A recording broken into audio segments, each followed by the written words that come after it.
wyjeżdżamy z Ulaanbaatar w stronę jeziora Hufsugul, aby zamieszkać przez 5 dni z rodziną nomadów, którzy żyją w jurtach i przemieszczają się kilka razy do roku.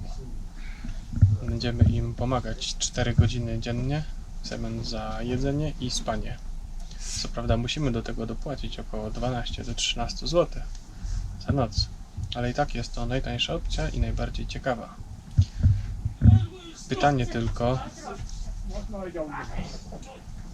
tylko, jakie obowiązki nam dadzą, czy nie będzie to sprzątanie krowich kup. No cóż. A to typowy mongolski autobus. Każdy jest urządzony w stylu disco party z ogromnym ekranem, na którym puszczane są mongolskie piosenki w czasie podróży, co umila czas. Wspaniale się bawimy razem z Dominiką.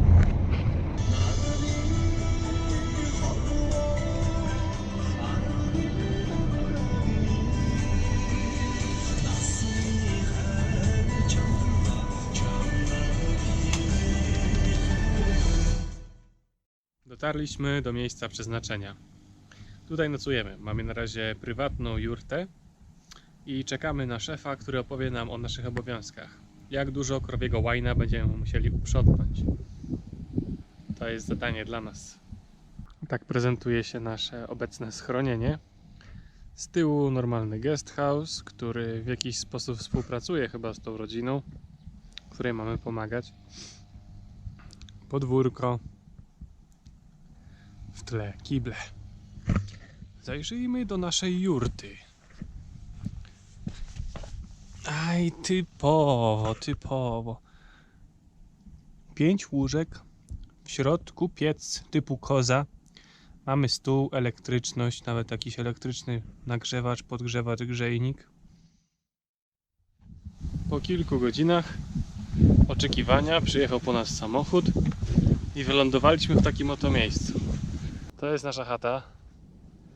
Tu będziemy rąbać drzewo, a tu chyba będziemy grać w kosza. Piłka jest, kosz jest.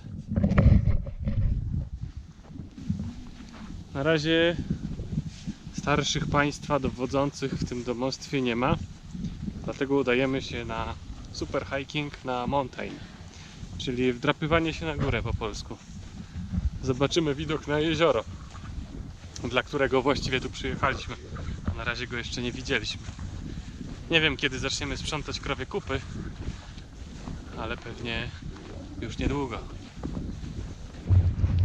Nasz kontakt, którego rodzina cała mówi po angielsku, zawiózł nas tutaj i odjechał. Natomiast rodzina, której mamy pomóc, po angielsku nie mówi. Mam nadzieję, że sprawdzi się prawdziwość twierdzenia, że w komunikacji międzyludzkiej 85% to jest mowa ciała. Bo inaczej to nie wiem, jak się dogadamy. Widzicie tą małą chatkę w oddali? To właśnie tam śpimy. W tym zbitym z desek baraku. Cóż za cudowne, kształtujące charakter doświadczenie. Jaka przygoda na tej wycieczce.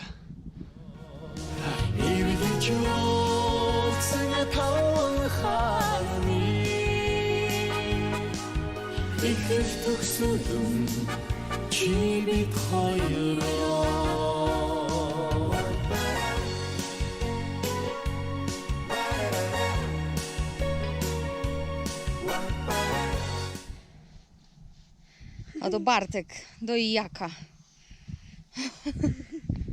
Tak kończą ludzie po studiach. Nic nie słychać. Spodnie sobie obryzgałem. Nic nie słychać. Nic nie leci.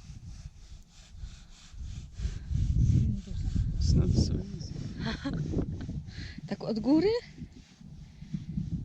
Tak powinno to wyglądać profesjonalnie. Nam niestety tak jeszcze nie idzie. Dlatego Dominika dostała bardziej odpowiedzialne zadanie: masowanie dupy jaka, żeby dobrze mleko leciało. Tak? Albo żeby nie kopał, się nie ruszał. I co, jak się z tym czujesz? Jak ta robota ci odpowiada? Leży ci ta robota? Tak kończą ludzie po studiach.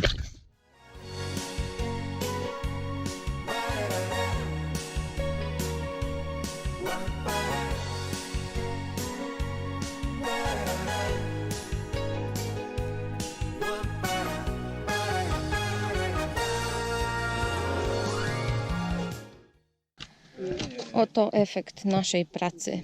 2 wydojone jaki. I nawet nie pół małego wiaderka mleka. Kolejny nasz obowiązek to chodzenie po wodę. Ale nie do studni, nie do sklepu, tylko do pobliskiego źródełka, które wybija hen tam daleko. Mamy tutaj taką nabieraczkę. O, I obrzydliwie brudny w środku kanister. tak może pokażę. Zobacz, czy da radę zobaczyć. W środku cudowne. Dobra, idziemy. Tam hen daleko jest źródełko. I nie mówię tutaj o tym kiblu, który widać na pierwszym planie, ale gdzieś tam.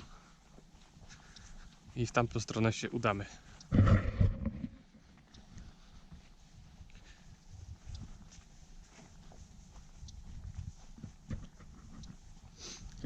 Praca z rana jak śmietana.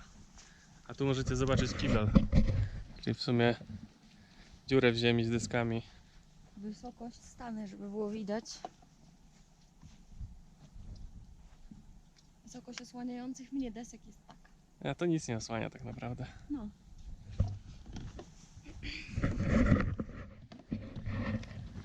Takie to życie nasze. Najpierw pani masuje dupę jaka, potem doi tymi rękami jaka, potem kroi nimi mięso, wyciąga rękami wszystko, co jest już ugotowane. No i dziwić się, że większość Europejczyków tutaj ma biegunkę. Ale nie my, bo my jesteśmy silni z Polski. My mieliśmy biegunkę po Burger Kingu. Nie takie rzeczy jedliśmy.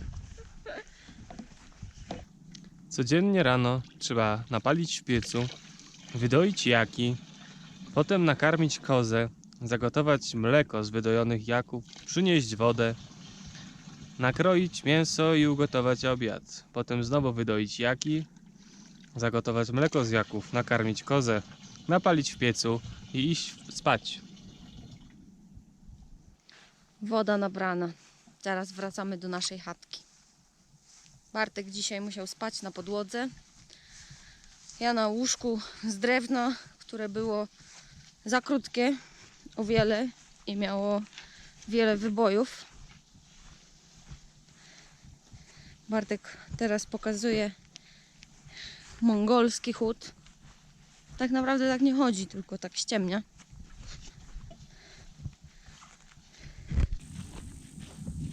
Po porannych obowiązkach przeszliśmy się na spacer po okolicznych górach i rozmyślamy sobie o naszej sytuacji.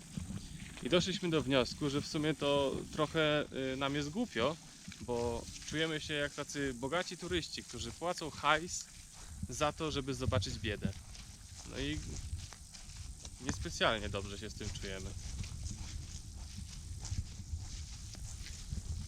Oto co spotyka nas w tradycyjnej mongolskiej kuchni. Dominika robi pierogi z mięsem. Tak? I cebulą. Pyszne. O, i serek wspaniały.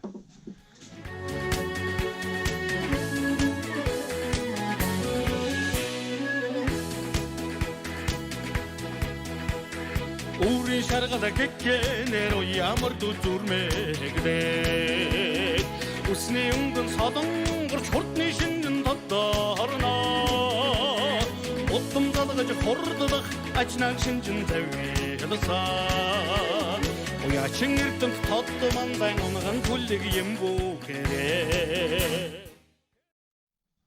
Dziś znowu jedziemy na koniach. Nie uczę się na własnych błędach i zapomniałem, jak bolała mnie dupa. Dlatego decyduję się na kolejny dzień jazdy konnej na twardym mongolskim siodle. Choć dziś wygląda to trochę lepiej. Więc zobaczymy. Oto konie, na których będziemy jechać. Ten koń wydaje się pochodzić z Niemiec, ponieważ na zadzie ma wypaloną swastykę. To oczywiście żart, bo swastyka to po prostu symbol w buddyzmie.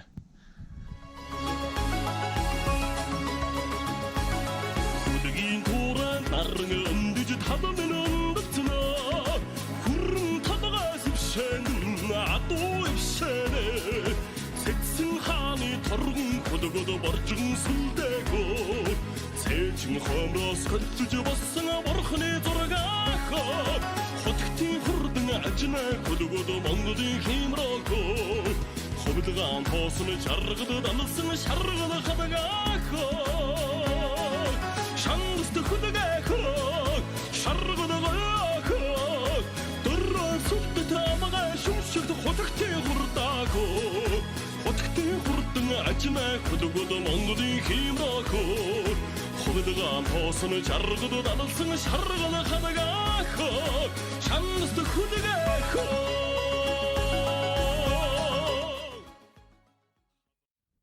A Sembeno, czyli witajcie po mongolsku. Pracujemy już u drugiej rodziny i trochę się tu pozmieniało. Dzisiejszy dzień mieliśmy pełen zajęć. Jest godzina 5, a zaczęliśmy o 8:30, więc w sumie cały dzień pracy. Teraz mamy chwilę odpoczynku, więc powiem wam, co robiliśmy, bo nie było czasu wyjąć kamery. Ja na przykład biegałem po polach z jakami, zaganiałem młode i broniłem ich przed dużymi. Nie wiem dlaczego, ale tak trzeba było robić. Potem natomiast musiałem jechać motorem jakieś 30 minut, żeby kosić trawę kosą, co zajęło mi większą część dnia. Przede mną na motorze siedział szef, za nim jego 3-letnia córka, a ja sobie z tyłu i musiałem trzymać. Ta 3-letnia córka bała się mniej ode mnie i tam świetnie się bawiła, w pewnym momencie nawet usnęła, a ja walczyłem o życie, żeby nie spać na tych wertepach. I takie to życie. Dominika natomiast robiła jogurt, a potem to już nie wiem. Niestety robiłam damskie rzeczy, czyli siedziałam w kuchni. Gotowałam jogurt, poparzyłam sobie nim ręce, potem zmywałam naczynia i maszynę do robienia suszonego jogurtu, czyli takich suszonych serków twardych jak kamień, których nie da się pogryźć. Nie wiem po co oni to robią i jak oni to jedzą. Kroiłam mięso i tyle. Oglądałam wreket z jedną mongolską dziewczynką. Dorwała mój telefon, znalazła odcinki i nie mogła się już od tego oderwać. I oglądają teraz serial w domku za nami. I takie to życie. Zostajemy tutaj jeszcze dzisiaj, jutro cały dzień, a pojutrze wracamy do Ulaanbaatar i udajemy się do Chin. Taki jest nasz plan. Zobaczcie, oto koza. Boże, taka piękna. Mały szatan, Czemu szatan? bo te oczy kozie. Kozioł to jest symbol szatana.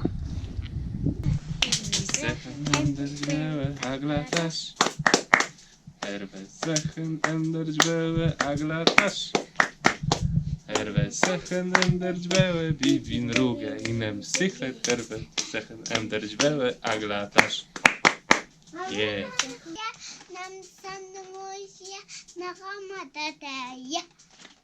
Ej, brawo! Hayır. Hayır. Dawaj. Dalszym. Tu. Tu, hop.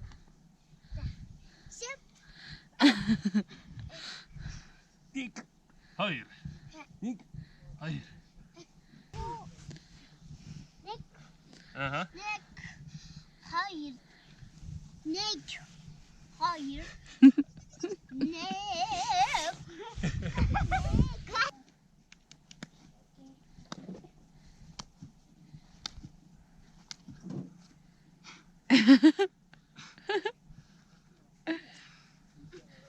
A zrób tak.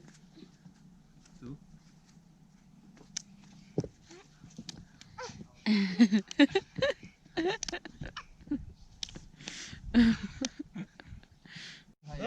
Jak to się robi? Teraz Bartek będzie tutaj pokazywał sport. Zapasy. Narodowy sport Mongolii. Z tego słyną.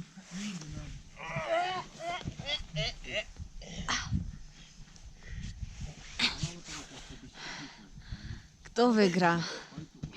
Mongol, którego życiem są zapasy? Czy Bartek? O! Teraz drugi. Pierwszy dostał. Jest drugi.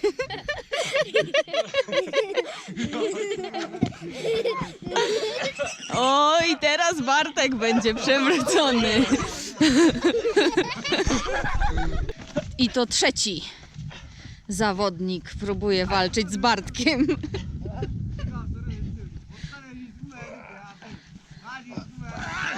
O!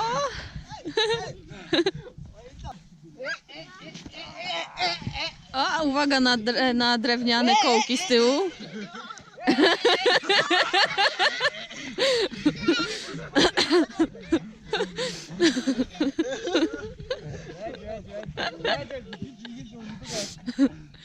Bartek ściąga pas. Wygrał 2 razy na 4. 나람만다 호둠 호러워도 난등 나름 하라 되길래 зүрхний бяцхан чамтайгаан жаргал зүс хварлан дахиулж авна хацаа дарах хүлэг минь хосороо Хандан учрах тавдан хосороо. ашиг төрөний уян хосороо Хавли дүлдэг мөрөний хосороо.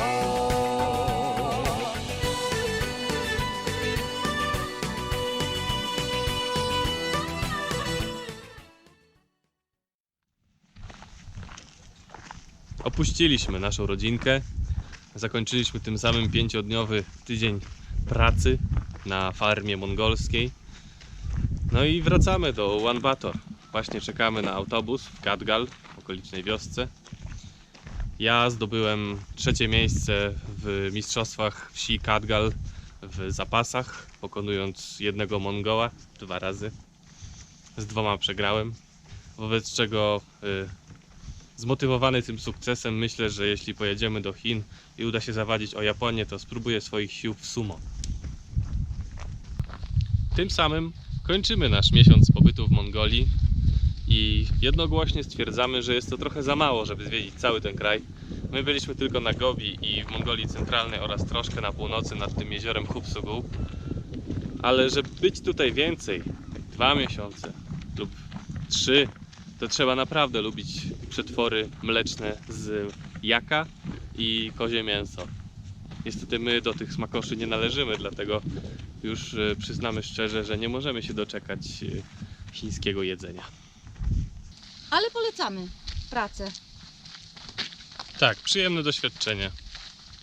Zawsze warto docenić później Swoje życie, swoje życie. wygody. Prysznic. Jeszcze 2 słowa o komunikacji w Mongolii. Autobusy jeżdżą tutaj tylko z Ulaanbaatar i do Ulaanbaatar. Między innymi miastami komunikacja nie istnieje, bo nie ma takiej potrzeby. Każde inne miasto wygląda podobnie. Jest to mała wiocha zabita dechami na skraju kraju. Co jest tutaj takie dosyć zabawne, to jest fakt, że z Ulaanbaatar autobusy wyjeżdżają punktualnie. My na przykład jechaliśmy do wioski Katgal na północy i kupiliśmy bilet w Ulaanbaatar przez internet. Autobus odjechał punktualnie, dojechał do innej wioski Murun, oddalony od Katgal o jakieś 1,5 godziny drogi. Tam przesiedliśmy się na inny autobus i dojechaliśmy do Katgal. I wszystko ok. Ale z powrotem kupiliśmy bilet na godzinę 18 z Katgal do Ulaanbaatar. Autobus wyjechał o 17, dojechał do Murun o 18:30 i do Ulaanbaatar wyjedzie o 20. Także jakbyśmy nie gadali z nikim, to skąd mielibyśmy to wiedzieć?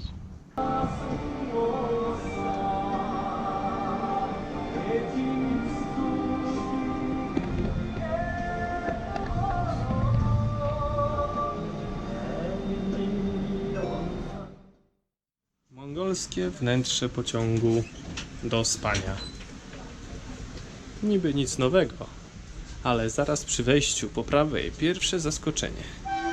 W sumie nie wiem, jak działało to w Rosji i na Ukrainie, ale bardzo interesujące rozwiązanie preferują Mongołowie. Jak widać, bloki drewna przygotowane. Samowar tu chyba będzie napalone. W ten sposób podgrzejemy wodę i będziemy mieli gorący wrzątek. Pora opuścić kraj kus i koni oraz jakowego nabiału. Wyruszamy dziś na granicę chińską, której nie można przekraczać na piechotę. Jak udało nam się to zrobić, dowiecie się w następnym odcinku.